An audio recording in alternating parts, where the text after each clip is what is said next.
नमस्कार दोस्तों। जैसा कि आप लोग को पता है कि हम लोग वीकली पीआईबी न्यूज़ एनालिसिस को कवर करते हैं।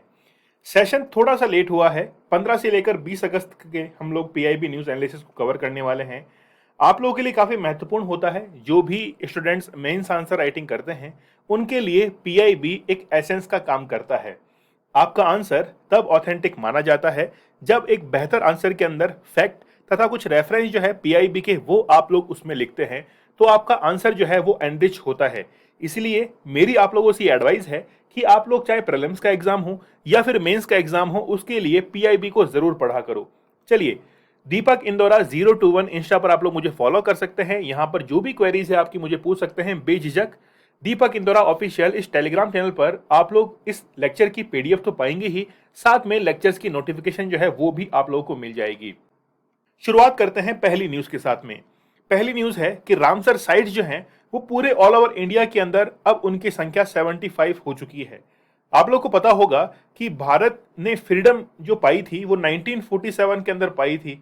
तो हम लोगों को अभी 75 साल जो है वो कंप्लीट हो चुके हैं और इस साल ही हम लोगों ने आजादी का अमृत महोत्सव मनाया है। याद रखिएगा कि आजादी का जो अमृत महोत्सव है ये एक्चुअल में हम लोगों ने उस दिन शुरू किया था जिस दिन दांडी मार्च जो है वो निकाला गया था, नहीं 1930 की बात है। और वही डेट जो है वो आजादी के अमृत महोत्सव जो कि 75 सप्ताह के लिए मनाया गया था, वो डेट डिसाइड की गई थी। तो 75 रामसर साइट जो है वो अभी रिसेंटली डिक्लेयर की गई हैं भारत के 75वें स्वतंत्रता दिवस के ऊपर। चलिए, सबसे पहले हम लोग इंपॉर्टेंस देखेंगे कि रामसर साइट्स के बेसिकली क्या इंपॉर्टेंस होता है। इसके साथ में ही जो हाल ही में, देखिए पहले 10 ऐड की गई थी लेकिन हाल ही में 11 और ऐड कर दी गई हैं। तो वो कहां कहां पर है, कौन कौन सी हैं, उनको हम लोग काउंट करेंगे। देखेंगे कि कौन कौन से रिजर्व जो हैं वो इसके अंदर शामिल हुए हैं। रामसर कन्वेंशन की हम लोग बात करेंगे जो कि 1971 के अंदर हुआ था, और मॉन्ट्रेक्स रिकॉर्ड की भी बात करेंगे कि व्हाट इज मॉन्ट्रेक्स रिकॉर्ड और कौन कौन से रिजर्व जो हैं वो इसके अंदर शामिल होते हैं। चलिए शुरुआत करते हैं। जैसा कि आप लोगों को एक वर्ड जो है वो बहुत अच्छे से आता होगा, वेटलैंड। वेटलैंड एक ऐसा एरिया होता है जहां पर बायोडायवर्सिटी काफी ज्यादा होती है, क्योंकि वहां पर एक ऐसा बायोम निर्मित होता है जिसमें जितने भी प्लांट्स हैं, ऑर्गन्स जो हैं, यानी कि हम लोग जिनको कहते हैं कि ऑर्गेनिज्म जो हैं वो बहुत अच्छे से वहां पर पनप पाते हैं। इसीलिए गवर्नमेंट ऑफ इंडिया के द्वारा wetland conservation and management rule जो 2017 के अंदर निकाला गया था, बनाया गया था, उसके साथ ही ये डिसाइड किया गया था कि जितने भी जल निकाय यानी कि वाटर बॉडीज जो हैं वो ऐसी जो कि बायोडायवर्सिटी पर काफी इफेक्ट डालती हैं, उनको रिजर्व करना जरूरी है और उनको क्या कहा जाता है, वेटलैंड कहा जाता है। तो बेसिकली इंपॉर्टेंस क्या है, देखिए सबसे पहले कि इकोलॉजिकल सिस्टम जो है वो इससे बैलेंस के अंदर रहता है। आप लोग पूछेंगे कि इकोलॉजिकल सिस्टम जो है वो कैसे बैलेंस में रहता है। मान लीजिए कि आप जिस भी स्टेट में या फिर डिस्ट्रिक्ट में रहते हैं, उस डिस्ट्रिक्ट के एक एरिया के अंदर काफी अच्छा खासा बायोडायवर्सिटी एरिया है, वहां पर प्लांट्स अच्छे हैं, वहां पर जो जीव जंतु रहते हैं वो अच्छे हैं, वहां पर डेंसिटी अच्छी है। लेकिन वहीं पर अगर हम लोग उसका दूसरा छोर देखें तो ड्रॉट एरिया है, काफी ज्यादा सूखा है। जैसे हम लोग राजस्थान की बात करें तो राजस्थान के ईस्ट और वेस्ट, पूर्व और पश्चिम के अंदर काफी डिफरेंस पाया जाता है। तो जो पूर्वी क्षेत्र है, ईस्टर्न जो रीजन है, वहां पर बायोडायवर्सिटी काफी अधिक है, जिसके कारण हम लोग कहें कि डेवलपमेंट जो है वो उसी एरियाज के अंदर ज्यादा होते हैं। इसलिए हम लोग ये मानते हैं कि अगर पारिस्थितिकी तंत्र जो है, इकोलॉजिकल सिस्टम जो है, इसको बहुत अच्छे से रखा जाए तो एक रामसर साइट जो है वो अपने आप में काफी इंपॉर्टेंस रखती है और इसी के अंदर वो काफी बेहतरीन रोल भी अदा करती है। 11 जो रामसर साइट्स रिसेंटली ऐड की गई हैं उनके बारे में हम लोग रिसेंटली जान लेते हैं। चलिए, सबसे पहले हम लोग देखते हैं तामपारा झील। ये तामपारा झील जो है वो उड़ीसा के अंदर स्थित है। ये इस राज्य की सबसे प्रमुख जो है वो मीठे पानी की यानी कि फ्रेश वाटर झील है।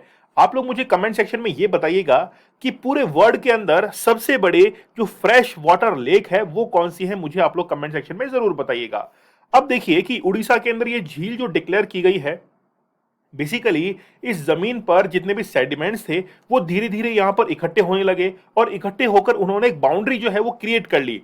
बेसिकली इसी एरिया को जो ब्रिटिश थे उनके द्वारा टैंप इसको कहा जाता था। इसीलिए ये जो पूरी झील है, लेक है, इसका नाम क्या पड़ गया, तामपारा लेक जो है वो पड़ चुका है।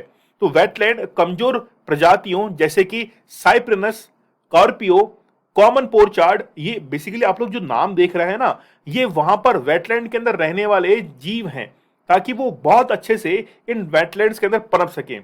फिर हम लोग देखते हैं हीराकुंड रिजर्वेयर जो है ओडिशा के अंदर, उसको भी यहां पर नामित किया गया है। तो ये उड़ीसा का सबसे बड़ा मिट्टी का बांध है। और आप लोगों को पता होगा कि हीराकुंड बांध जो है वो सबसे लंबा बांध भी है। 1957 के अंदर इसका काम जो है वो शुरू कर दिया गया था। यहां पर जितनी भी वाटर बॉडीज हैं उनका उपयोग बेसिकली टूरिज्म सेक्टर के अंदर, इरिगेशन के अंदर, या हम लोग कहें कि हाइड्रो एनर्जी के अंदर इनको यूज किया जाता है। तो वेटलैंड भारत के जो पूर्वी तट है, यानी कि हम लोग ईस्टर्न जो कोस्टल एरियाज हैं उनकी बात कर रहे हैं, और उन एरियाज के अंदर आप लोग देखते हैं कि तमिलनाडु आता है, फिर आपके आंध्र प्रदेश आता है, उड़ीसा आता है। तो ये जो एरियाज हैं इनके अंदर जो डेल्टाई एरिया पाया जाता है, वहां पर वेटलैंड जो है उनकी संख्या भी ज्यादा होती है। इसीलिए उड़ीसा के हम लोग 3 एग्जाम्पल यहां पर देख चुके हैं। अनसुपा झील, ये भी कहां पर स्थित है? ताजा पानी की झील है और उड़ीसा के अंदर स्थित है। महानदी के द्वारा इस झील को निर्मित किया गया है। महानदी सबसे प्रमुख नदी है उड़ीसा की, और उसके द्वारा ही इस झील को जो है वो निर्मित किया गया है। 3 संकटग्रस्त मछलियों की प्रजातियां हैं यहां पर। पहली आप लोग याद कीजिएगा, पहली का नाम है क्लारियस मागुर, है ना, यानी कि मांगूर जो फिश है, आप लोगों ने कई बार पिक्चर्स के अंदर देखी होगी। फिर दूसरी देखिए साइप्रिनस स्कॉर्पियो, ये क्या है? इसकी दूसरी यहां पर स्पीसीज है। थर्ड जो है ये बहुत महत्वपूर्ण है और कई बार एग्जाम में आ भी चुका है, वाल्को A2, ये जो है ये काफी महत्वपूर्ण है। चलिए अब आते हैं हम लोग मध्य प्रदेश पर। तो मध्य प्रदेश के इंदौर के अंदर एक सागर है, यशवंत सागर। बेसिकली ये भी एक वाटर बॉडी है जिसको रिसेंटली वेटलैंड जो है वो अनाउंस किया गया है। वर्तमान में इसका जो प्रयोग है वो मुख्य रूप से इंदौर शहर के अंदर वाटर सप्लाई करने के लिए इसका प्रयोग किया जाता है, और व्यवसायिक स्तर पर मछली पालन के लिए भी इसका क्या किया जाता है? उपयोग किया जाता है। आगे हम लोग बात करें तमिलनाडु के अंदर, तो तमिलनाडु के अंदर ये जो आप लोग देख रहे हैं चित्रांगुड़ी बर्ड सेंचुरी, बहुत महत्वपूर्ण है। यहां पर जो बर्ड्स हैं, यानी कि जो फॉरेन से बर्ड्स आते हैं, माइग्रेट जो बर्ड्स हैं, उनकी संख्या काफी देखी जाती है। और इसको 1989 के अंदर एक प्रोटेक्टेड एरिया जो है वो अनाउंस किया गया था। और विंटर्स के अंदर यहां पर प्रवासी जो माइग्रेंट बर्ड हैं वो आते हैं। जैसे आप लोग देखते होंगे कि जो मिडिल एशिया है, या हम लोग कहें कि नॉर्थ एशिया है, वहां से कई बार रशियन क्रेन्स जो हैं वो आते हैं इंडिया के अंदर। तो वो माइग्रेट बर्ड जो है वो कहलाते हैं।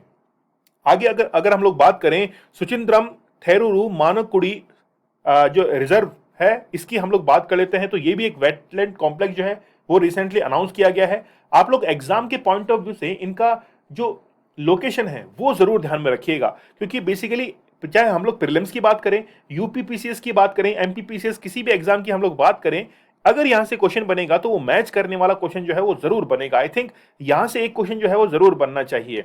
चलिए, तो इसे भी जो है वो एक वेटलैंड एरिया घोषित किया गया है, और ये जो है मैन मेड है। इनलैंड एक टैंक है, और बेसिकली 12 जो महीने हैं उसमें जो है पूरी तरीके से ये पानी के अंदर क्या रहता है? डूबा हुआ रहता है। तो बहुत महत्वपूर्ण वेटलैंड ये एक तमिलनाडु के अंदर भी स्थित है।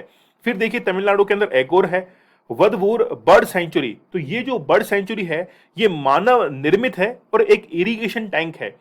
Irrigation tank in the sense कि इसका जो यूज है, इसकी वाटर सप्लाई का जो यूज है वो बेसिकली इरिगेशन के अंदर लिया जाता है। यहां पर भी माइग्रेंट जो वर्ड हैं वो भी आते हैं। इसके साथ में ही उनको यहां पर कई सारा जो फूड प्रोडक्ट है वो भी यहां पर मिलता है। शेल्टर्स, एज ए शेल्टर जो है वो काम करता है। तो बेसिकली ये एक इकोलॉजिकल सिस्टम को बैलेंस रखने में काम करते हैं माइग्रेट बर्ड्स। लेकिन कई बार क्या होता है कि हमारे यहाँ पर जो माइग्रेंट बर्ड आते हैं उनकी जो है वो अचानक जो है मृत्यु हो जाती है। कई बार हम लोग देखते हैं कि मिट्टी के अंदर ऐसा एक बैक्टीरिया पाया जाता है। जैसे रिसेंटली हम लोग बात करें कि शायद वो घटना मध्य प्रदेश या छत्तीसगढ़ की है, जहां पर माइग्रेंट बर्ड्स आए थे और मिट्टी के अंदर एक बैक्टीरिया पाया जाता था, और उसी बैक्टीरिया को उन्होंने खाया, जिसके कारण काफी सारे माइग्रेंट बर्ड जो हैं उनकी मौत भी हुई थी। ठीक है, चलिए आगे देखते हैं हम लोग। ये भी बहुत महत्वपूर्ण है। ये कहां पर स्थित है? तमिलनाडु के अंदर। तो तमिलनाडु के अंदर हमने काफी सारे देख लिए हैं। बेसिकली उड़ीसा और तमिलनाडु का हम लोगों ने यहां पर देखा है। फिर देखिए नाम क्या है? Kanjirankulam bird sanctuary. नाम थोड़े अटपटे हैं, लेकिन नाम से हमको ये आइडेंटिफाई हो रहा है कि बेसिकली ये किस स्टेट से बिलोंग कर रहे हैं। तो तमिलनाडु और उड़ीसा ये दोनों की दोनों ईस्टर्न कोस्ट पर जो है वो स्थित हैं। यहाँ पर बबूल के पेड़ जो हैं वो ज्यादा पाए जाते हैं, और बबूल के पेड़ इस बर्ड सेंचुरी में पाए जाने के कारण जो माइग्रेंट्स बर्ड्स हैं, जैसे बगुले की हम लोग बात करें, है ना, तो वो क्या होते हैं कि इन्हीं पर जो आके बैठते हैं, है ना। तो तमिलनाडु के अंदर आप लोग देखते हैं कि ड्रॉट एरिया ज्यादा रहता है, क्योंकि जब भी मानसून जो है भारत में आता है तो वो केवल पश्चिमी तट पर बारिश करता है। केरल, कर्नाटक, मुंबई, महाराष्ट्र, यहां पर जो है वो बारिश करता है। लेकिन तमिलनाडु के अंदर जो ट्रेड विंड्स हैं वो लौटते हुए बारिश करती है। जो कोरोमंडल तट है, कोरोमंडल जो कोस्टल प्लेन्स हैं, वहां पर अगर बारिश होती है तो वो लौटता हुआ मानसून जो है वो बारिश करता है। यहां पर कई सारी प्रजातियां जो है स्पीसीज वो पाई जाती है। घोंसले के शिकार स्थल के रूप में उल्लेखनीय है जो वहां बबूल के पेड़ों की प्रमुख वृद्धि में बसते हैं। तो वहां पर बबूल के अंदर जो है ये बेसिकली अपना घोंसला जो है वो बनाकर रहते हैं। यह साइट आईबीए के रूप में योग्य है क्योंकि यहाँ खतरे वाली स्पॉट बिल पेलिकल, पेलेकेनस फिलीपींस जो है वो यहाँ पर स्पीसीज पाई जाती है। बेसिकली ब्रीड्स हैं उनकी ये, है ना। तो नाम थोड़े अटपटे हैं, इतना डीपली आई थिंक आएगा नहीं, लेकिन कम से कम आप लोग इनकी जो लोकेशंस हैं इनको स्टेट्स के साथ एक बार मैच करके जरूर देखिएगा। फिर हम लोग बात करें थाने क्रिक जो कि महाराष्ट्र के अंदर स्थित है, इसको भी वेटलैंड जो है अनाउंस किया गया है। उल्हास नदी जो कि महाराष्ट्र के अंदर स्थित है, काफी बार एग्जाम में आई भी है। तो उल्हास नदी नाले के लिए पानी का सबसे बड़ा स्रोत जो है ये स्थित है। मुंबई, नवी मुंबई, ठाणे के विभिन्न जितने भी सब अर्बन एरियाज हैं वहां पर ये जो है वो पानी सप्लाई होता है इसके द्वारा, उल्हास रिवर के द्वारा। तो क्रीक बेसिकली होता क्या है, तो क्रीक जो है वो बेसिकली एक वाटर हम लोग कह सकते हैं वाटर वे होता है, काफी शेल्टर्ड होता है, नैरो होता है। तो वाटर वे होता है क्रीक। जैसे आप लोग देखते होंगे गुजरात के अंदर sir creek, core creek. Core creek basically creek का मीन्स होता है कि आप लोगों ने कीचड़ का नाम सुना होगा, मड। तो बीएसएफ के जितने भी जवान हैं वो गुजरात के अंदर जब ड्यूटी करते हैं तो उस क्रीक के अंदर, सर क्रीक, कोर क्रीक जो है उस बॉर्डर एरिया पर वो क्या करते हैं, ड्यूटी करते हैं। तो it has been declared as Thane creek flamingo sanctuary. तो बेसिकली फ्लेमिंगो अभ्यारण्य के रूप में भी इसको क्या किया गया है, घोषित किया गया है। टोटल 11 हम लोग को याद करने हैं, और इनसे पहले जो 10 आई थिंक 10 जो हैं वो ऑलरेडी डिक्लेयर हो चुके थे, रिसेंटली वो भी हुए थे लगभग 4 अगस्त के आसपास, और अब जो है ये लगभग 11 किए गए हैं।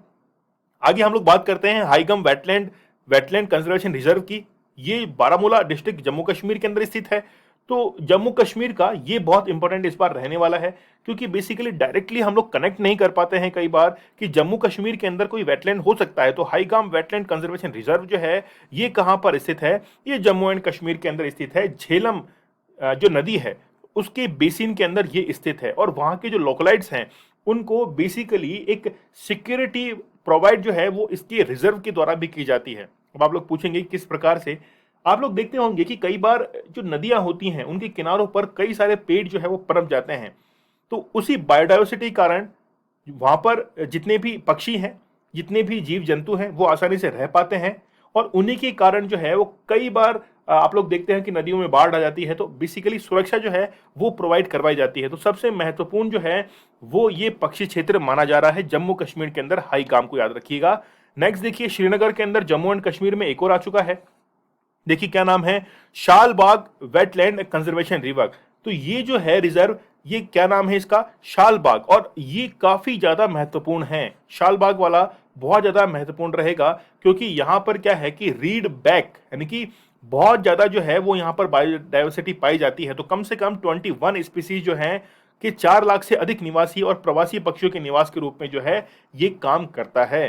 तो इस क्षेत्र के अंदर जितने भी स्पीसीज पाई जाती हैं वो अपने आप में तो महत्वपूर्ण है ही, लेकिन जम्मू कश्मीर लोकेशन के हिसाब से भी हमारे लिए क्वेश्चन जो है वो बहुत महत्वपूर्ण हो जाता है। हम लोग इस मैप के थ्रू ये समझते हैं कि वो कौन कौन से बेसिकली 11 वेटलैंड्स हैं। देखिए हाईगाम को अभी हम लोगों ने किया, जो कि कहां पर स्थित है, जम्मू कश्मीर के अंदर। शालबाग जो है वो भी कहां पर स्थित है, जम्मू कश्मीर के अंदर। उसके बाद में यशवंत सागर, ये मध्य प्रदेश में स्थित है। उड़ीसा के अंदर तो मान के चलिए कि स्टार्टिंग में हम लोगों ने किए थे अनसुपा लेक जो है इसके बारे में भी पढ़ेंगे। फिर है तोमपारा लेक, इसके बारे में भी, और हीराकुंड रिजर्व। तो ये तीनों जो है वो उड़ीसा के अंदर स्थित है। तमिलनाडु के अंदर भी अभी हम लोगों ने बात की थी कि तमिलनाडु के अंदर एक तो है वदरूर बर्ड सेंचुरी, है ना, वदरूर बर्ड सेंचुरी है। इसके बाद में चित्रांगुड़ी बर्ड सेंचुरी है। फिर राम थंगापुरम तमिलनाडु के अंदर स्थित है। फिर है सूचिद्रम थरूर वेटलैंड जो है ये भी यहाँ पर स्थित है। तो बेसिकली आप लोगों को एक बार जो है इनको जरूर जो है निकालना चाहिए ताकि आप लोग जो है अच्छे से इनसे क्या हो जाए, रूबरू हो जाए। तो याद करिएगा इनकी लोकेशन, जो कि काफी महत्वपूर्ण होती है। नेक्स्ट देखिए, रामसर कन्वेंशन की अगर हम लोग बात करें तो 2 फरवरी को वेटलैंड डे जो है वो सेलिब्रेट किया जाता है, क्योंकि 1971 के अंदर ईरान के अंदर बेसिकली एक सिटी है रामसर, वहां पर कन्वेंशन हुआ था और ये कैस्पियन सागर के नजदीक स्थित है। यहां पर कन्वेंशन हुआ, भारत ने भी इस पर साइन कर रखे हैं 1974 के अंदर। तो भारत में वेटलैंड्स को रिजर्व करने के लिए भी जो है वो कई सारे यहां पर प्रयास किए जाते हैं। उन्हीं में से ये 11 जो वेटलैंड हैं, इनको रिसेंटली जो है वो वेटलैंड अनाउंस किया गया है। बेसिकली आधिकारिक तौर पर अगर हम लोग बात करें officially, the convention on wetlands of international importance specially as waterfowl habitat, तो यहां पर आप लोग देख सकते हैं कि 1975 के अंदर ये एनफोर्स के अंदर आया और कंजर्वेशन करने के लिए जितने भी वेटलैंड्स हैं उसके रूप में यहां पर आधिकारिक तौर पर इसको अनाउंस भी किया गया था। अगर हम लोग बात करें मॉन्ट्रेक्स रिकॉर्ड की, देखिए मान लीजिए आपका ही घर है जहां पर आप लोग रहते हैं, अगर कोई बाहरी व्यक्ति आकर वहां पर इंटरप्शन करता है तो आप लोग जो है उससे परेशान हो सकते हैं। हो सकता है कि आपका जो वहां पर हैबिटेट है वो वहां से छूट जाए, आप लोग अपने जगह को बदलने के लिए जो है मजबूर हो जाए। तो इसी तरीके से हम लोग मॉन्ट्रेक्स रिकॉर्ड को भी देख सकते हैं। बेसिकली जब किसी भी मनुष्य का यानी कि मानवीय जो हस्तक्षेप है यानी कि ह्यूमन इंटरप्शन है, जब इन वेटलैंड्स के अंदर होता है तो उसके कारण पूरा बायोलॉजिकल या फिर इकोलॉजिकल सिस्टम जो है वो पूरा बिगड़ जाता है और उसको फिर रख दिया जाता है मॉन्ट्रेक्स रिकॉर्ड के अंदर। अभी वर्तमान में भारत के 2 जो वेटलैंड्स हैं वो मॉन्ट्रेक्स रिकॉर्ड में शामिल हैं। आप लोग मुझे कमेंट सेक्शन में बताइएगा कि मॉन्ट्रेक्स रिकॉर्ड के अंदर कौन से 2 वेटलैंड जो है वो शामिल है। तो अब हम लोग जो है इसको कंक्लूड कर लेते हैं किस प्रकार से कि आजादी के 75 वर्ष होने पर टोटल भारत के अंदर 75 वेटलैंड जो हैं वो हो चुके हैं। 3 हम लोगों ने देखे हैं उड़ीसा के अंदर, 4 हम लोगों ने देखे हैं तमिलनाडु के अंदर, 1 देखा है हमने मध्य प्रदेश में, 2 देखे हैं हमने कहां पर, जम्मू एंड कश्मीर के अंदर। ठीक है, एक महाराष्ट्र में देखा है थाने के नाम से। ठीक है, तो ये जो है आप लोग जरूर याद रखना, और मॉन्ट्रेक्स रिकॉर्ड का तो आप लोग बहुत अच्छे से ध्यान रखिएगा, एग्जाम में आता है ये। आगे देखते हैं, the fastest growing large economy in the world. India की अगर हम लोग बात करें तो जिस प्रकार से जनसंख्या बढ़ रही है, इकोनॉमी भी जो है उसी गति से बढ़ रही है। लेकिन अगर मान लीजिए कि रिसोर्सेस की कमी पड़ती है और जनसंख्या बढ़ती रहती है तो एक क्राइसिस जो है उसका सामना हम लोग कर सकते हैं। चाहे हम लोग इकोनॉमी को कितना भी ग्रो क्यों ना कर लें, हम लोग कितनी भी फास्ट क्यों ना कर लें, लेकिन अगर जनसंख्या इसी प्रकार से बढ़ती रही, जैसा कि न्यूज़पेपर्स ने कवर किया है कि 2023 तक इंडिया जो है वो सरपास कर देगा चाइना को, तो फिर इन कंडीशंस के अंदर ह्यूमन जो रिसोर्सेज है उनकी कमी आ जाएगी।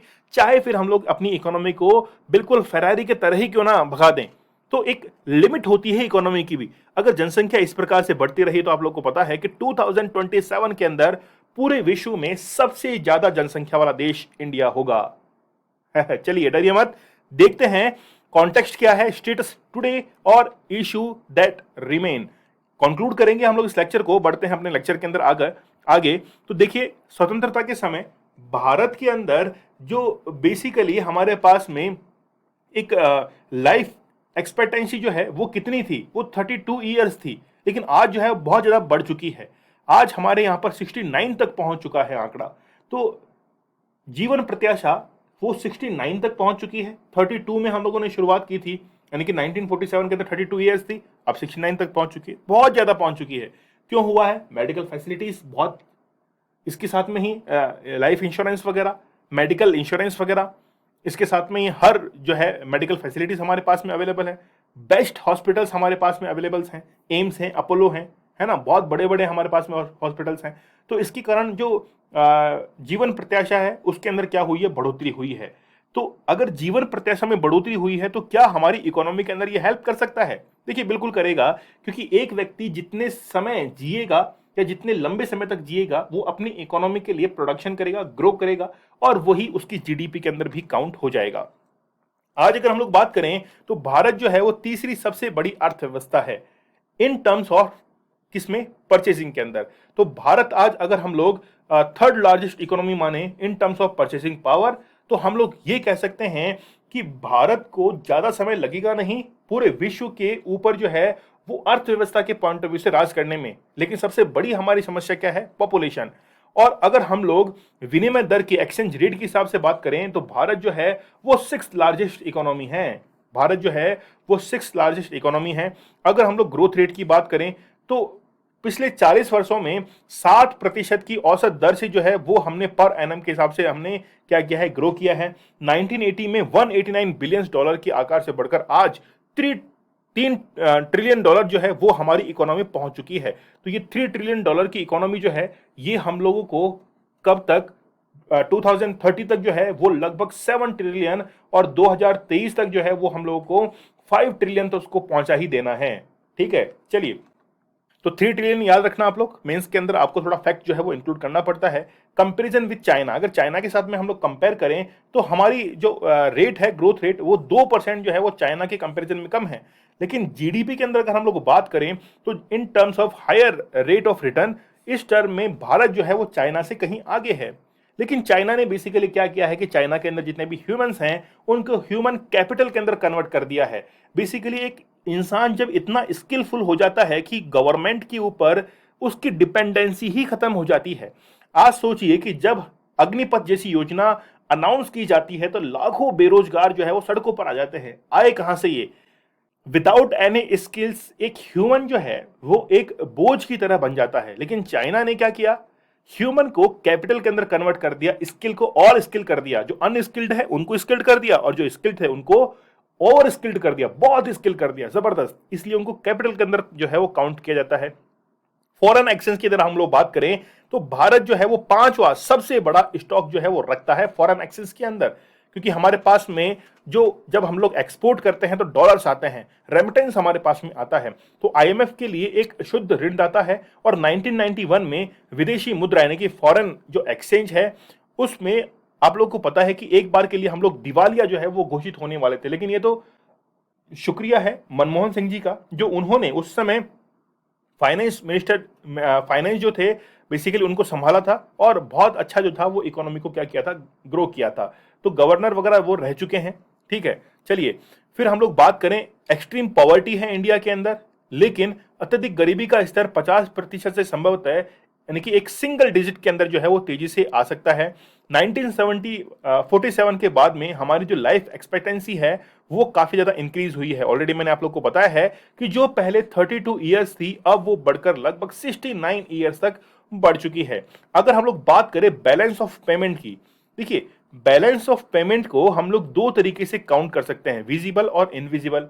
विजिबल में हम लोग फिजिकल जितनी भी प्रोडक्ट्स हैं उनको काउंट करते हैं। तो बैलेंस ऑफ पेमेंट में अगर हम किसी देश के साथ में इंपोर्ट और एक्सपोर्ट करते हैं तो हमने कितना दिया है और कितना लिया है, जब ये पूरा बैलेंस में रहता है तो हम लोग कहते हैं कि बैलेंस ऑफ पेमेंट जो है वो बिल्कुल सही है। लेकिन ये सरप्लस में कब आएगा कि हम लोग एक्सपोर्ट ज्यादा करें, इंपोर्ट कम करें, ये सरप्लस के अंदर होगा। लेकिन अगर हम बैलेंस ऑफ पेमेंट में बिल्कुल डाउन के अंदर जाएंगे तो हम लोग ये कहेंगे कि हमारा इंपोर्ट ज्यादा है। इंपोर्ट ज्यादा होने का मीन्स ये है कि हम लोग दूसरी कंट्रीज के ऊपर ज्यादा डिपेंड है इन terms of products, agriculture goods, या फिर हम लोग बात करें जितने भी पेट्रोलियम प्रोडक्ट्स हैं उनके लिए हम लोग जो है दूसरे कंट्रीज पर डिपेंड करते हैं। जब इसी कारण जो है हमारा बैलेंस ऑफ पेमेंट जो है वो किस में चला जाता है, डेफिसिट के अंदर कन्वर्ट हो जाता है। इसीलिए हम लोग ये बात करें कि बैलेंस ऑफ पेमेंट वो सरप्लस में कब आएगा, जब हमारा एक्सपोर्ट अधिक होता है। ठीक है, अगर हम लोग आज के स्टेटस की और बात करें तो बेसिकली हमारे जो इकोनॉमी है इसको स्ट्रॉन्ग करना पड़ेगा फंडामेंटली। तो विदेशी निवेशकों के भरोसे है कि दोहरी घाटा, यानी कि आप लोग देखते हैं ट्विन डेफिसिट, इसको फिजिकल डेफिसिट या फिर एक्सटर्नल जो डेफिसिट है उसको भी इस चीज के अंदर काउंट किया जाता है। तो इसका बेसिकली खामियाजा जो है वो डेमोग्राफी को जो है वो भुगतना पड़ता है, जितना भी घाटा हो रहा है बैलेंस ऑफ पेमेंट की। लेकिन भारत की अगर डेमोक्रेसी की हम लोग बात करें तो भारत की democracy largest democracy of the world. तो भारत के अंदर जो कॉन्स्टिट्यूशन है वो विश्व का सबसे बड़ा कॉन्स्टिट्यूशन है, डेमोक्रेसी बहुत बड़ी है। लेकिन इसके साथ में अगर हमारी डेमोक्रेसी को संभालना है तो इकोनॉमिक ग्रोथ जो है वो काफी ज्यादा जरूरी है। तो भारत का मजबूत लोकतंत्र अपने अधिक समृद्ध उत्तरी पड़ोसी के सत्तावादी शासन के बिल्कुल विपरीत है। नहीं समझ में आया? समझिए, उत्तरी पड़ोसी की बात कर रहा है किसकी? यूएसएसआर की बात कर रहा है, ये बात कर रहा है चाइना की। तो उनकी तुलना के अंदर जो है वो भारत जो है वो मजबूत लोकतंत्र की तरफ तो बढ़ ही रहा है, साथ में एक समृद्ध यानी कि एक बेस्ट इकोनॉमी की तरफ भी जो है वो क्या कर रहा है, मूव कर रहा है। ठीक है। फिर हमारे एक्सपोर्ट जो हैं वो काफी ज्यादा बड़े हैं। तो भारत का जो व्यापार है वो जीडीपी रेशो के अंदर हम लोगों ने एक्सपोर्ट ज्यादा किया है। अमेरिका को एक्सपोर्ट देख लीजिए, रिसेंटली कोविड के अंदर हम लोगों ने एक्सपोर्ट ज्यादा किया है। ठीक है, वैसे तो कोविड के अंदर सब कुछ क्लोज रहा, लेकिन एज ए मेडिकल सर्जरी इस एरिया के अंदर हम लोगों ने क्या किया था, काफी एक्सपोर्ट भी किया था। और इंडिया के जो सॉफ्टवेयर्स हैं उसका लोहा पूरी दुनिया मानती है, क्योंकि हम लोगों ने जो सॉफ्टवेयर डेवलप किए, आप लोगों को पता होगा कि एंटीवायरस सबसे पहले इंडिया के द्वारा ही, एक बेंगलोर का एक लड़का था, मुझे नाम याद नहीं आ रहा, उसके द्वारा ही सबसे पहले जो है वो डेवलप किया गया था। तो सॉफ्टवेयर के क्षेत्र में हम लोग कहीं भी पीछे नहीं हैं। हम लोग इसके अंदर भी क्या करते हैं, एक्सपोर्ट करते हैं। अगर हम लोग बात करें हाई रेमिटेंस की, तो भारत के जितने भी वर्कर्स हैं जो कि बाहर रहते हैं, वो अपने इंडिया के अंदर $100 बिलियन जो है इसका क्या करते हैं, रेमिटेंस करते हैं। इससे भी हमारी अर्थव्यवस्था जो है वो मजबूत होती है और फॉरेक्स रिजर्व जो है वो क्या हो जाता है, वो बढ़ जाता है। चलिए देखते हैं हम लोग आगे। यूनिकॉर्न, यूनिकॉर्न बेसिकली क्या होते हैं, मान लीजिए कोई बिजनेस है, उसका बिजनेस अगर $1 अरब के आसपास पहुंच चुका है तो हम लोग उसको यूनिकॉर्न की जो है कैटेगरी में ले लेते हैं। तो लगभग भारत के अंदर अभी 100 के आसपास यूनिकॉर्न्स होंगे। तो एक ऐसा स्टार्टअप या फिर ई कॉमर्स कंपनियां जो होती हैं वो आजकल जल्दी यूनिकॉर्न के अंदर कन्वर्ट हो जाती हैं, तो उनकी संख्या जो है वो भारत के अंदर ज्यादा है। आगे देखिए कि चाहे कोविड का ही टाइम पीरियड को ना हो, क्यों ना हो, लेकिन हमने ग्रोथ किया है किसमें, एग्रीकल्चर सेक्टर के अंदर। एग्रीकल्चर सेक्टर के कारण ही इंडिया जो है वो बचा रहा, क्योंकि भारत ने हमेशा एग्रीकल्चर गुड्स पर ज्यादा ध्यान दिया है। आज श्रीलंका जो है वो डूबा है, क्यों डूबा है, क्योंकि वो एग्रीकल्चर गुड्स के लिए भी दूसरी कंट्रीज के ऊपर ज्यादा डिपेंड है। भारत के साथ ऐसा नहीं है, भारत जो है वो इंडिपेंडेंट है, भारत स्वतंत्र है इस चीज से, खुद जो है वो प्रोडक्शन करता है इन टर्म्स ऑफ एग्रीकल्चर। तो भारत जो है बहुत कम निर्भर है। ठीक है, समझ में तो आ रहा है आप लोगों के। चलिए अब देखिए इशू क्या है, बेसिकली हमारे पास में अनएम्प्लॉयमेंट जो है वो सबसे बड़ी चुनौती है। भारत के अंदर युवा जो है, यूथ, उसको गवर्नमेंट ने अपने ऊपर डिपेंड रहना सिखा दिया है, उसको स्किल नहीं किया है। मैक्सिमम जो यूथ हैं वो without any skill government job के ऊपर जो है वो डिपेंड रहते हैं, और ज्यादा डिपेंडेंसी भी जो है वो कई बार घातक साबित होती है। आप लोग देख लीजिए कि कई बार आप लोग किसी काम के लिए दूसरे व्यक्ति पर ज्यादा डिपेंड करते हैं, तो अगर वो आदमी धोखा देता है तो आप समझ लीजिए खत्म है। इसी तरीके से अगर इंडियन यूथ स्किल नहीं होगा तो उसको नुकसान होने वाला है। इसलिए हम लोगों को भी जरूरत है कि हम लोग ह्यूमन कैपिटल के अंदर जल्द से जल्द जो है वो कन्वर्ट हो जाएं। तो अनएम्प्लॉयमेंट जो है वो सबसे बड़ा चैलेंज है, और 220 मिलियन भारतीयों ने केवल 7 लाख नौकरियां जो हैं उनके लिए आवेदन किया था। देखिए बहुत बड़ी बात है। ठीक है, तो एक सबसे बड़ा जो प्रेशर है गवर्नमेंट के ऊपर वो एम्प्लॉयमेंट को लेकर है। आगे देखिए कि labour force participation rate is low, श्रम बल जो है इसकी भागीदारी कम है, महिलाओं के लिए बहुत चिंताजनक है। रोजगार सृजन प्राथमिकता नंबर 1 पर है, और यहां तक कि 70% औद्योगिक नौकरियां विलुप्त होने की चपेट में हैं। जितने भी इंडस्ट्रियल जो जॉब्स हैं वो क्या है, बिल्कुल खत्म होती जा रही हैं। और इसके पीछे क्या कारण है, इसके पीछे कारण है कि जितनी भी हम लोग कह सकते हैं कि इलेक्ट्रॉनिक इंडस्ट्रीज है, या हम लोग बात करें कि जिस चीज को हम लोग बाहर से इंपोर्ट कर रहे थे वो इंपोर्ट हमारा थोड़ा सा क्या हुआ है, कम हुआ है, या फिर हो सकता है उस देश ने हमको इंपोर्ट नहीं किया। जैसे भी हांगकांग से हम लोग जो चिप्स वगैरह जो है इंपोर्ट करते थे उसकी तादाद कम हुई है, और उसका सीधा असर जो है वो इलेक्ट्रॉनिक मार्केट के अंदर यहाँ पर देखा जाता है। नेक्स्ट देखिए high level of hunger, PDS, public distribution system. अब भारत के अंदर इतनी बड़ी जनसंख्या है, उसके लिए एक हंगर को मिटाना बहुत बड़ी चुनौती है, क्योंकि सरकार योजनाएं कितनी भी चला ले, जब तक वो आदमी खुद काम नहीं करना चाहेगा तब तक उसकी भूख जो है वो मिट नहीं सकती है। अगर हम लोग को इकोनॉमिकली ग्रोथ करना है तो क्या करना पड़ेगा, पीडीएस के बावजूद विश्व भूख सूचकांक में भारत की रैंकिंग जो है वो बहुत कम है, जो आर्थिक विकास के लिए एक तरफा वितरण को दर्शाता है। क्योंकि जितना भी फूड ग्रेन्स को हम लोग डिस्ट्रीब्यूट करते हैं वो एक पाइपलाइन के अंदर होता है, मतलब एक ही फ्लो के अंदर होता है, एक ही स्ट्रीम लाइन में होता है। जहां पर जरूरत है, मैक्सिमम जरूरत है, उस तरफ जो है वो नहीं हो पाता है। फिर हम लोग बात करें इन इक्वालिटी की, किस टर्म में, इनकम में, वेल्थ में, स्वास्थ्य सुविधाओं के अंदर, वहां पे इनइक्वालिटी है, असमानता जो है वो बढ़ रही है। क्योंकि एक वर्ग, एक क्लास जिसके पास में पैसा अधिक है, अमीर और अमीर बन रहा है, और वो और अमीर बनेगा तो हायर जितने भी हेल्थ फैसिलिटीज है, मेडिकल फैसिलिटीज है, उनका वो उपभोग करेगा, कंज्यूम करेगा उनको। और जबकि दूसरी तरफ सिक्के का दूसरा पहलू अगर हम लोग देखें तो उस कंडीशन के अंदर गरीबों को वहां पर जो है वो पूरा बेनिफिट नहीं मिल पाता है। तो ये इनइक्वालिटी जो है इसको दर्शाता है। ठीक है, बहुत सारे यहाँ पर जो है इश्यूज क्रिएट हो चुके हैं किस चीज को लेकर, इकोनॉमिक ग्रोथ को लेकर। तो आप लोग ये पॉइंट जो है उनको जरूर ध्यान में रखिएगा। जैसे हम लोग बात करें फ्री मार्केट इकोनॉमी की, तो फ्री मार्केट इकोनॉमी के अंदर बेसिकली क्या होता है कि ऑपरेशन, जिसको हम लोग कहते हैं ओपन मार्केट ऑपरेशंस की जो क्रियाएं हैं वो क्या होती हैं, बहुत ज़्यादा बढ़ जाती हैं। लेकिन अभी जो है वर्तमान में इंडियन इकोनॉमी में ये बहुत कम देखा जा रहा है, क्योंकि लोगों के पास में वो परचेजिंग पावर है ही नहीं जिसके थ्रू वो मार्केट के अंदर प्रोडक्ट्स को परचेज कर पा रहे थे। जैसे हम लोग बात करें ग्रीन रिवोल्यूशन की, तो green revolution in field of grains के अंदर आया था, वैसा इंडिया के अंदर कोई इकोनॉमी के लिए एक रिवोल्यूशन की जो है वो जरूरत है। ठीक है, तो मुक्त बाजार अर्थव्यवस्था को अपनाने में देर हुई है भारत के अंदर। तो विकास के सोवियत योजना मॉडल से भारत अधिक अंतर्मुखी और प्रभावित था। भारत यानी कि सोवियत मॉडल क्या है, सोवियत मॉडल के अंदर है कि जो गरीब है उसकी उसको ज्यादा टैक्स जो है इंपोज किया जाए और वहां से पैसा निकालकर गरीबों में दिया जाए। लेकिन भारत एक सोशलिस्ट कंट्री है, एक लिमिट तक जो है वो हम लोग इस चीज को क्या कर सकते हैं, लागू कर सकते हैं। इसके साथ में ही हम लोग क्या करते हैं, निर्यात जो है वो हमारा धीरे धीरे बढ़ा तो है, लेकिन उस निर्यात का पूरा फायदा जो है हम लोग नहीं उठा पा रहे हैं। तो भारत भी अपने पूर्वी एशियाई पड़ोसियों के विपरीत श्रम गहन निर्यात आधारित विकास का पूंजीकरण करने से क्या कर गया है, बिल्कुल लैग कर गया है, चूक गया है वहां से। क्योंकि पूर्वी एशियाई जो देश हैं, चाहे हम लोग बात करें थाईलैंड, लाओस, कंबोडिया, इनकी अगर हम लोग बात करें, तो वहां पर क्या है कि भारत ने एक तरीके से कैपिटलाइज करने में बहुत ज्यादा जो है वो पीछे रह गया है। लेकिन 1991 के झटके के बाद जो है वो आप लोगों को पता है कि ओपन मार्केट हुआ था, पूरी इकोनॉमी जो है उसको ओपन कर दिया गया था, इससे पहले क्लोज इकोनॉमी थी। तो अब हम लोग इसकी कंक्लूजन पर आते हैं। तो सालाना 10 मिलियन नौकरियां पैदा करने के लिए, यानी कि वहां पर क्या करने के लिए, प्रोड्यूस करने के लिए लाखों नए इंडस्ट्री जो है वो उनकी जरूरत है, ताकि मैक्सिमम जो है एम्प्लॉयमेंट। और पहले ही मैंने लेक्चर में बता दिया था कि हम लोगों को जरूरत है कि एक पॉपुलेशन कंट्रोल करने की, बहुत ज्यादा बढ़ रही है।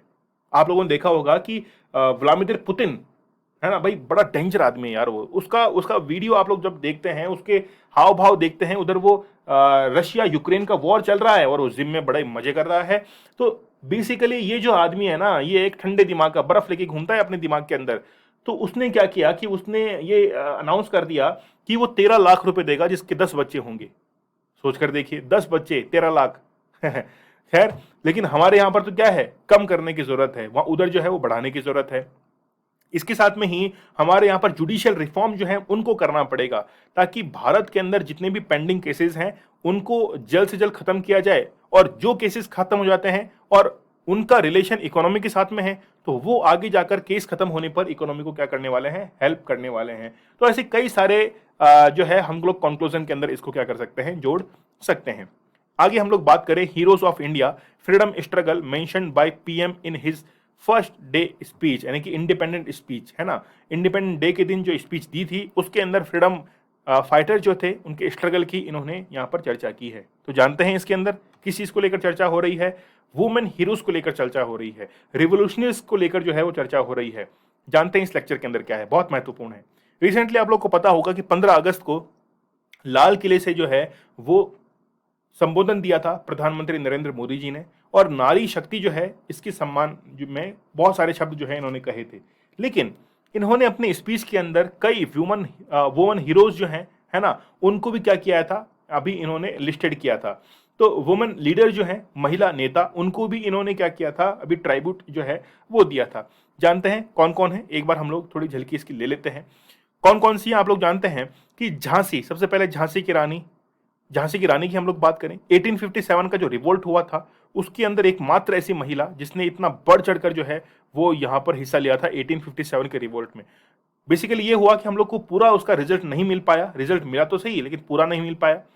लेकिन फिर भी 1857 के रिवोल्ट में जैसी झांसी की रानी लक्ष्मीबाई ने जिस तरीके से यहाँ पर कंट्रीब्यूट किया, तो वो काफी सराहनीय था। तो इसको भी यहाँ पर क्या किया गया था, मेंशन किया गया था। तो डॉक्ट्रिन ऑफ लैप्स के तहत, यानी कि गोद निषेध नीति के तहत जो है इनका जो पूरा राज्य था वो ब्रिटिश ने हड़प लिया था। मुझे आप लोग बताइएगा कि लॉर्ड कैनिंग जिस समय ये वायसराय था 1857 के अंदर, उसके द्वारा कई सारे ऐसे राज्य थे जिनके ऊपर पॉलिटिकली एनकोर्च भी किया गया था।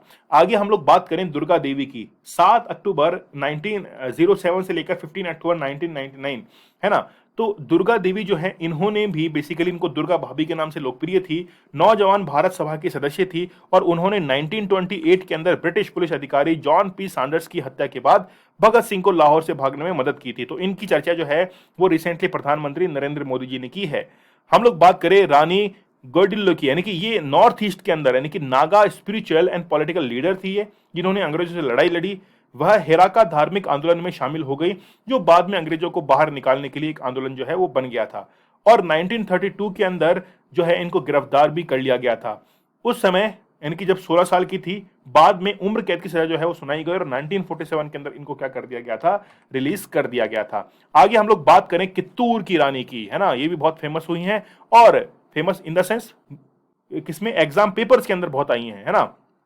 तो रानी चेन्नम्मा ब्रिटिश शासन 1824 के अंदर, ये ब्रिटिश शासन के खिलाफ थी, इन्होंने जो है वो आर्म रिबेलियन किया 1824 के अंदर। और रानी चेन्नम्मा ने अपने पहले विद्रोह में अंग्रेजों को हराया, लेकिन ईस्ट इंडिया कंपनी के द्वारा दूसरे हमले के दौरान उन्हें क्या कर लिया गया था, पकड़कर उनको कैद की सजा जो है वो दी गई थी।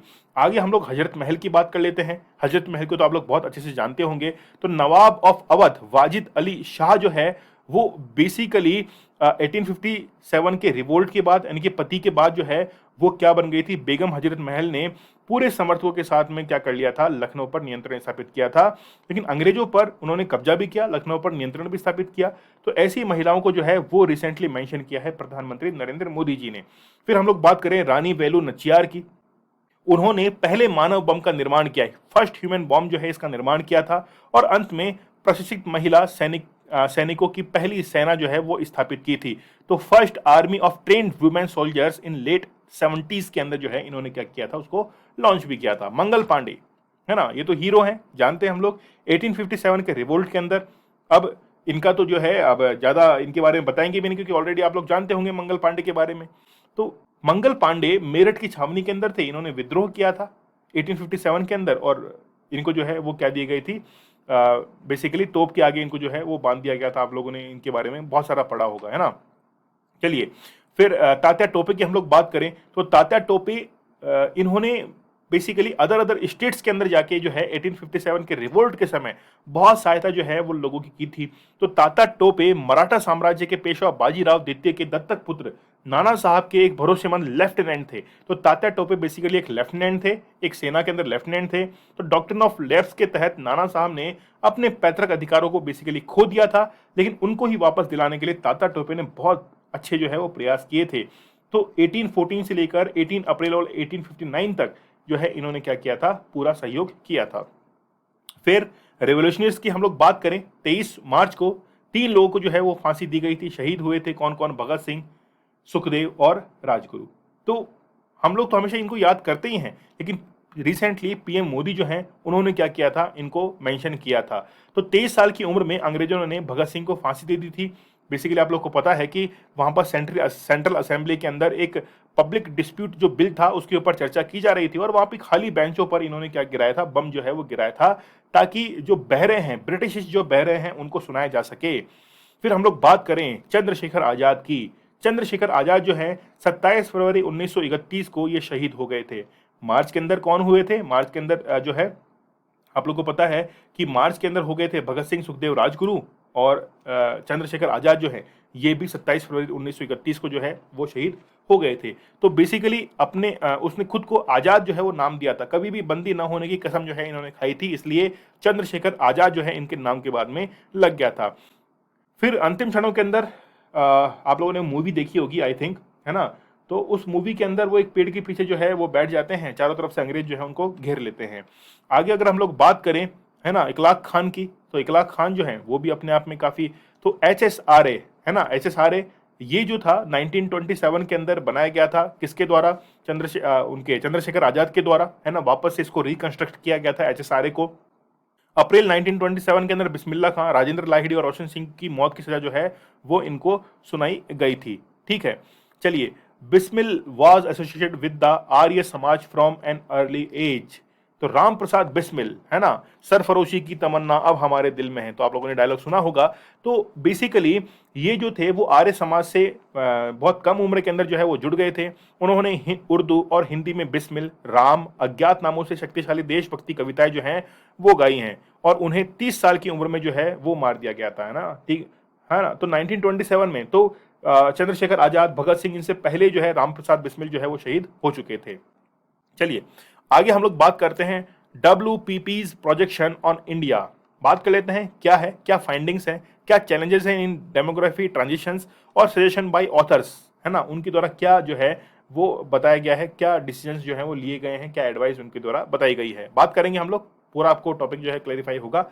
तो भारत जनसांख्यिकी संक्रमण यानी कि DT के तीसरे चरण के अंदर है। डेमोग्राफिक ट्रांजिशंस हमारे यहाँ पर हो रहे हैं। एक पीपल जो कि आम जिंदगी जीता है वो अब स्किल्स की तरफ जो है वो बढ़ रहा है, लेकिन इसके साथ साथ में ही हमारे जो मेडिकल फैसिलिटीज हैं वो क्या हो रही हैं, वो बढ़ रही हैं। लेकिन सोचने का विषय है कि लगातार कम मृत्यु दर, हमारे यहाँ पर जो मोर्टेलिटी रेट है वो कम है। तेजी से घटती प्रजनन क्षमता के कारण भारत धीमी जनसंख्या वृद्धि दर का अनुभव जो है वो कर रहा है। भारत के अंदर जनसंख्या रेट जो है वो पहले से काफी गिर चुकी है। इसकी जनसंख्या वृद्धि 2025 तक 1% तक गिरने की जो है उम्मीद है, यानी कि 2025 तक जनसंख्या जो है वो लगभग 1% जो है उस ग्रोथ रेट वो क्या हो जाएगी, कम हो जाएगी। अन्य राज्यों की तुलना में उच्च निरक्षरता स्तर, यानी कि चैलेंजेस इन डेमोग्राफिक ट्रांजिशन के अंदर क्या क्या चैलेंजेस है हमारे सामने, चुनौतियां क्या है, बेसिकली वो हम लोग देखना चाहते हैं। अन्य राज्यों की तुलना में उच्च निरक्षरता स्तर है, यानी कि लिटरेसी रेट जो है वो यहाँ पर क्या है, ज्यादा है। ठीक है, बिहार, यूपी की अगर हम लोग बात करें, बड़े पैमाने पर जो है बाल विवाह होते हैं, कम जो है गर्भ निरोधक उपयोग होता है यहाँ पर, यानी कि प्रिकॉशन जो है उनका कम यूज होता है। इसके साथ में टोटल फर्टिलिटी रेट जो है ऑफ पॉपुलेशन वो क्या है, average number of children that would be born to women over her lifetime. तो एक महिला को उसकी जीवन काल में जो है वो, यानी कि बच्चे जो हैं, यानी कि प्रजनन दर जो है वो क्या है, औसत से थोड़ा सा कम हुआ है। ठीक है, चलिए, तो यहां पर आप लोग देख सकते हैं कि 2011 की जनसंख्या के अकॉर्डिंग देखें तो यहां पर सेक्स रेशो जो है वो 943 है, यानी कि 1000 जो मेल्स हैं उनके ऊपर जितनी महिलाएं हैं वो हम लोग यहां पर काउंट करते हैं, जो कि 943 हैं। आप लोग को पता है कि इस बार 2021 के अंदर जनगणना जो है वो होनी थी, लेकिन उसको टाल दिया गया है 2 साल के लिए। अब कब होगी, 2023 के अंदर जो है वो जनगणना करवाई जाएगी। तो 943 क्या है, महिलाएं हैं 10,000 पुरुषों के ऊपर। तो कारण पुत्रों की वरीयता देना, आप लोगों को पता है बेसिकली क्या है कि जो जितने भी सन्स हैं, यानी कि बेटों को बेटा होगा तो वो अच्छे से क्या करेगा, माँ बाप की देखभाल करेगा। ठीक है, तो इसलिए हमेशा उनको वरीयता दी जाती है, और इसी के लिए जो है वो कन्या भ्रूण हत्या जो है वो आप लोगों ने सुना होगा, वो भी बहुत ज्यादा होता है। इसके साथ में विवाह का दबाव भी होता है। ये चैलेंजेस हैं किसके लिए, डेमोग्राफिक ट्रांजिशंस के लिए। अभी वर्तमान में जो हम लोग देख रहे हैं मैरिज स्क्वीज जो है वो हम लोग देख रहे हैं। लड़कों की तुलना में बहुत सी लड़कियां जो है उपलब्ध नहीं है, बेसिकली सेक्स रेशो जो है मेंटेन नहीं है, उसके कारण पूरा का पूरा ये देखा जा रहा है। इसके साथ में हमारी जो एल्डर पॉपुलेशन है वो क्या जो हो रही है, बढ़ रही है। तो 2050 तक 12% जो है वो होने की उम्मीद है। ठीक है, अब ये सजेशंस क्या क्या देते हैं, तो भारतीय समाज की महिलाओं की स्थिति और जीवन की गुणवत्ता में सुधार करना, लिंग अनुपात में सुधार करने की एडवाइस जो है वो दी जाती है। खासकर एजुकेशन में यदि इंप्रूवमेंट होता है तो बेसिकली ये सारे डायमेंशन जो हैं वो क्या हो जाएंगे, क्लियर हो जाएंगे।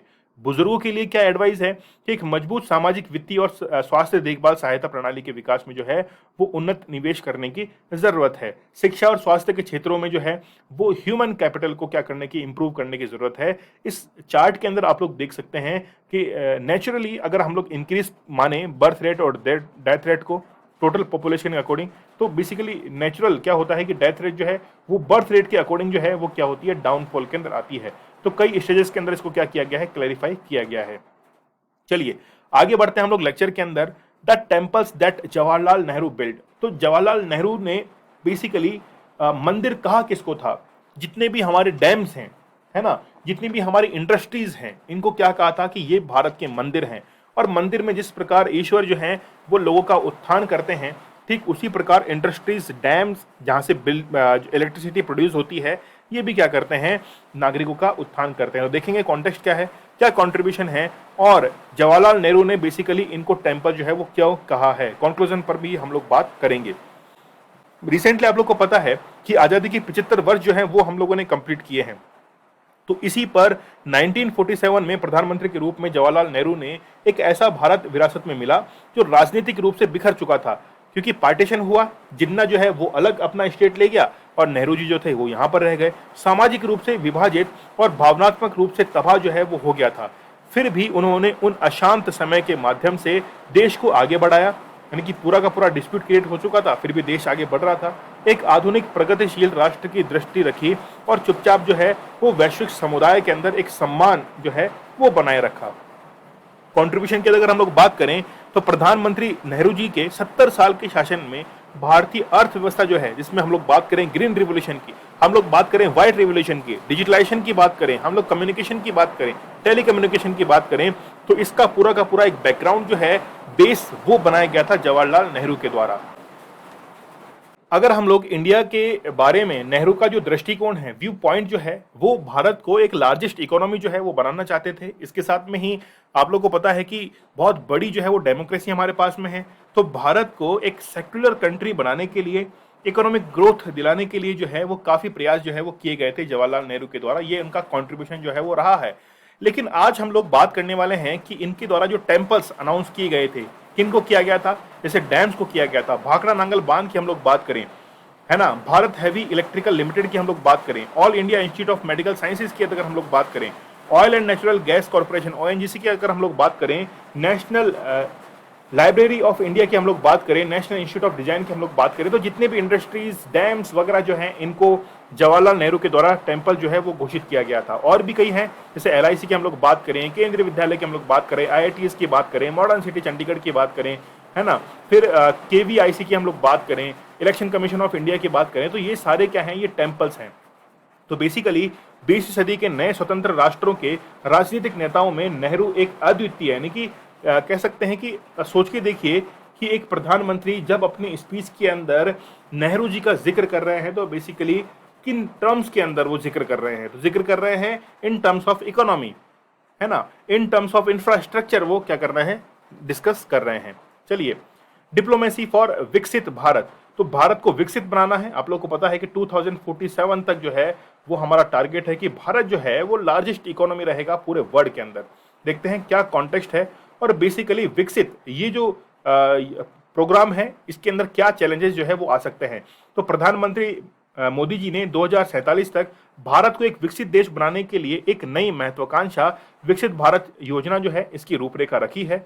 इसके तहत जितने भी ओवरकम कॉलोनिकल लेगेसी, यानी कि भारत के अंदर जितने भी हम लोग बात करें कॉलोनाइज, जितने भी आज हमारे पास में फिंगरप्रिंट्स हैं, उनको क्या किया जाए, रिमूव किया जाए, है ना, उनको बेसिकली कंट्रोल किया जाए और भारत का इंडिजीनियस को सिस्टम जो है उसको क्या किया जाए, डेवलप किया जाए। भारत की भू राजनीतिक स्थिति, यानी कि जियोपॉलिटिकल पोजीशन जैसे विभाजन की विरासत को कमजोर करता है। तो भारत के अंदर जब विभाजन हुआ था, तो उस समय पार्टीशन जब हुआ था, तो ये बेसिकली क्या करता है, भारत को एक कमजोर जो है स्थिति के अंदर रखता है। जब तक पाकिस्तान भारत के साथ उत्पाद संबंधों के लिए तैयार नहीं हो जाता, तब तक पश्चिमी सीमा पार से खतरों की जो है वो क्या रहेगा, दूर करने में, यानी कि उनको प्राथमिकता जो है वो दी जाएगी। तो भारत विकसित जो है वो तब हो पाएगा 2027 से 2047 तक जो है वो कब हो पाएगा, जब हमारे पास में पाकिस्तान से जो टेररिज्म का जो खतरा है ना, हम लोग क्या करते हैं कि सीमा पार से आतंकवाद को रोकने के अंदर पूरी एनर्जी जो है वो लगा देते हैं, लेकिन इकोनॉमी पे ग्रो नहीं कर पाते। इसलिए 2047 तक जो है वो क्या करना पड़ेगा, हम लोग को इनसे जो है वो पार पानी पड़ेगी। तो भारत की उत्तर पश्चिमी सीमा पर विभाजन के द्वारा छोड़ी गई समस्याओं का जो है वो समाधान किया जाए। इसके साथ में ही कनेक्टिविटी, तो कनेक्टिविटी चैलेंज जो है वो हमारे पास में सबसे बड़ा है। दक्षिण एशिया या हम लोग कहीं बात करें दक्षिण पूर्व एशिया की, तो जितने भी सार्क समिट होते हैं, ब्रिक्स समिट्स होते हैं, उन समिट्स के अंदर हमेशा ये मुद्दा उठाया जाता है, जैसे बिम्स्टेक की बात करें, एससीओ की बात करें, क्वाड की हम लोग बात करें, किसी भी ये जो संगठन है इसके अंदर हमेशा मुद्दा उठाया जाता है साउथ एशिया की या फिर साउथ ईस्ट एशिया जो है उसके साथ में एक अच्छा व्यापार करने की हमारे साथ में जो है वो हमेशा ये मुद्दा उठाया जाता है। तो बेसिकली वहां पर चुनौती क्या आती है, कनेक्टिविटी को लेकर चैलेंजेस जो है वो फेस जो है वो किए जाते हैं।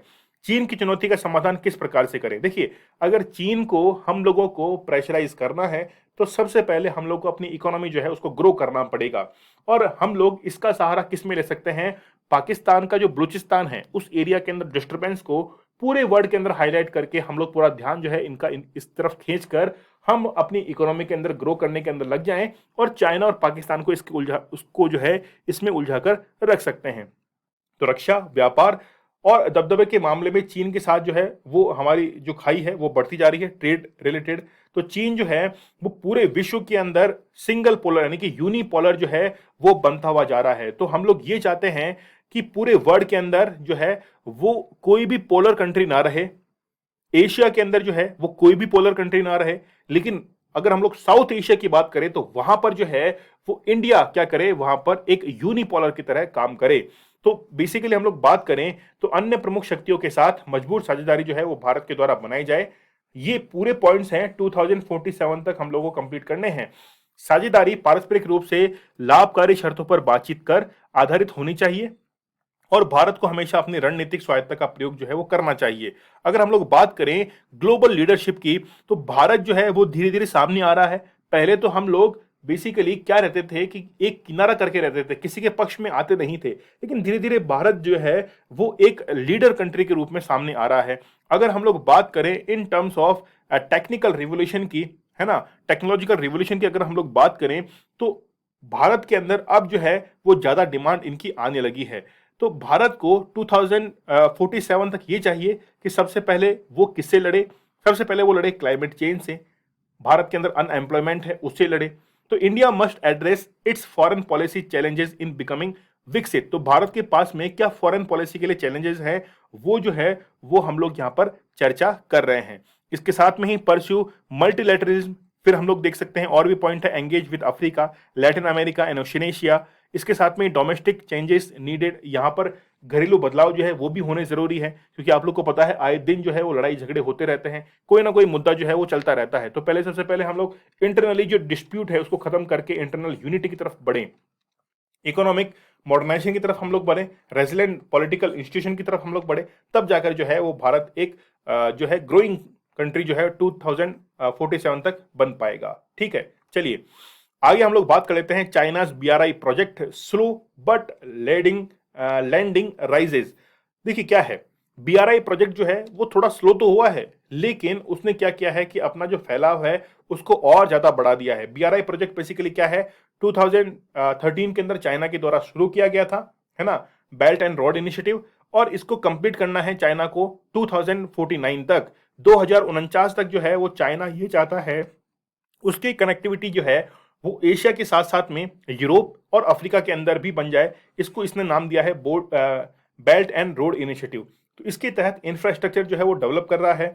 आप लोग को पता होगा CPEC, China Pakistan economic corridor, इसके तहत भी जो है सीपीईसी के तहत वो पाकिस्तान के ग्वादर बंदरगाह तक जो है वो एक इंफ्रास्ट्रक्चर डेवलप कर रहा है।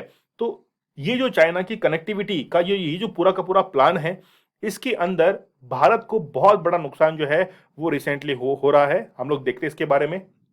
ठीक है, तो चीन जो है उसने अपने निवेश के अंदर गिरावट की है, जबकि साझेदार देशों को चीन की लघु और मध्यम अवधि की सहायता, जिसमें कुछ कर्ज के स्तर से निपट रहे हैं, बढ़ रही है। जैसा कि हाल के शोध में चीन में बदलाव पर प्रकाश जो है वो डाला गया है। तो विदेशी ऋण के लिए जो है ये क्या है, बेसिकली एक अप्रोच है। ठीक है, green finance and development centre GFDC report की हम लोग बात करें, in the first half of 2022 2022 के अगर हम लोग पहली छमाही के अंदर हम लोग देखें तो 147 देशों में फाइनेंशियल इन्वेस्टमेंट और अनुबंधों के माध्यम से चीन की भागीदारी जो है वो कितनी हो गई, 28.4 बिलियन डॉलर जो है वो हो चुकी है, जबकि पिछले वर्ष की तुलना में 47 जो है 47% क्या है वो अधिक है। तो ग्रीन फाइनेंस एंड डेवलपमेंट की एक रिपोर्ट में कहा गया कि शंघाई के फूडन विश्वविद्यालय जो है, यानी कि बेसिकली रिपोर्ट वहीं से जो है रिलीज की गई, और उसमें कहा गया कि ग्रीन जो फाइनेंस डेवलपमेंट है उसमें 47% का जो है वो इजाफा हुआ है इन टर्म्स ऑफ इन्वेस्टमेंट में। ठीक है, अगर हम लोग की हाईलाइट्स की और भी बात करें तो इसमें 8 बिलियन डॉलर निवेश के माध्यम से और 16.5 बिलियन डॉलर परियोजना अनुबंधों के माध्यम से में ये जो है वो खर्च किए गए हैं। यह 2019 की इसी अवधि में 48.5 बिलियन डॉलर से जो है वो क्या है, कम है। चीन का कुल जुड़ाव 932 बिलियन डॉलर है। 2013 में बीआरआई की शुरुआत के बाद से रिपोर्ट में अनुमान लगाया गया है कि चीन की कुल जुड़ाव, यानी कि बेसिकली हम लोग बात कर रहे हैं कि चीन का जो एंगेजमेंट है ना, वो 932 बिलियन डॉलर है।